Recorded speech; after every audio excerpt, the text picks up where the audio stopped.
Olá, meus queridos, bom dia. A paz do Senhor, meus irmãos. Você que chegou até aqui e está precisando de uma palavra de sentir para esse dia. Você que está precisando de uma cura do espírito, da carne ou da alma. Porque todos nós precisamos de cura. Precisamos de cura no nosso espírito porque muitas vezes estamos olhando para as situações e para as pessoas de uma forma que não deveríamos estar olhando. E é tão importante que quando Jesus explicava alguma coisa, ele dizia: é você que está ouvindo, ouça o que o Espírito está lhe dizendo. Porque é o Espírito que transmite para nós as nossas necessidades. Muitas vezes os nossos olhos estão deturpados. Estamos olhando para pessoas e situações de uma maneira que não agrada a Deus. E Deus precisa que nós enxerguemos com os olhos dele. Também existe a doença da carne, onde dói o nosso corpo, onde dói alguma coisa na gente.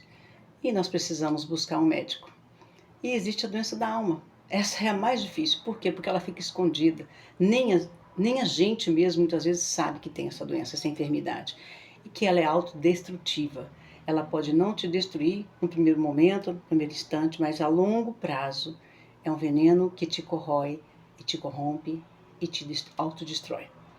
Mas eu quero falar sobre um pouquinho sobre isso, que Jesus falou sobre isso. No livro de Marcos, no capítulo 2, no verso 16, os escribas dos fariseus, vendo comer em companhia de pecadores e publicanos, perguntavam aos discípulos dele: por que come e bebe ele com os publicanos e pecadores?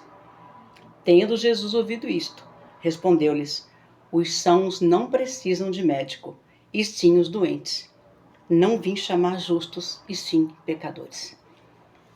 A causa de todas as nossas enfermidades é o nosso pecado. É o nosso pecado. Porque nós temos situações em que nós não conseguimos resolver de uma maneira lícita, agradável aos olhos do Pai. E o pecado, ele gera em nós a morte. O pecado gera em nós a separação de Deus. Isso é muito complexo, mas o que Jesus disse aqui é verdade. E ele diz que ele não veio para as pessoas que se julgam sãs. Eu não tenho problema mental, físico, emocional, espiritual. Ele não veio para esses, porque esses já são autossuficientes em si mesmos, enganam a si mesmos e por si só já estão mortos e condenados.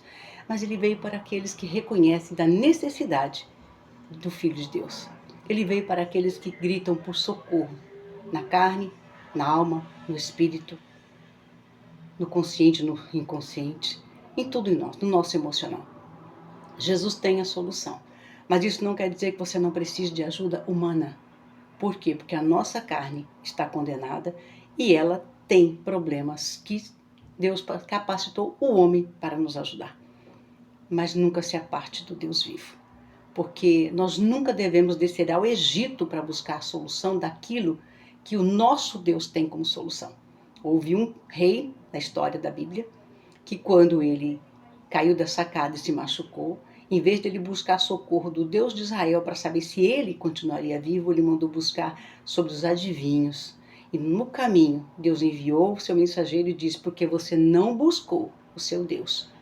E a pergunta é: por acaso não há Deus em Israel para que você possa perguntar e resolver o teu problema? Porque você não buscou o Deus verdadeiro. Fique sabendo que você morrerá. Então isso é uma notícia muito triste que muitas vezes Deus é obrigado a nos dar.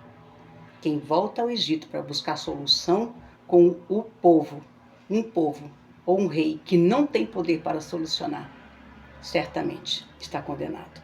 Mas quando nós buscamos o Deus vivo, com certeza, Jesus vem para os seus. E é o que ele diz aqui: os sãos não precisam de médico, mas sim os doentes. Eu não vim chamar justos, mas sim pecadores. E mesmo que nós sejamos filhos de Deus hoje, assinalados pelo Santo Espírito dele, nós ainda somos pecadores. Não pecamos de propósito, mas nós somos pecadores. E Jesus ama o pecador, mas ele odeia o meu e o seu pecado. Então descubra por que as coisas estão acontecendo. Para tudo há um motivo. E para tudo, em Deus, há também uma grande, boa, ótima e tranquila solução. Que Deus te abençoe nesse dia. Deus seja contigo. A paz do Senhor.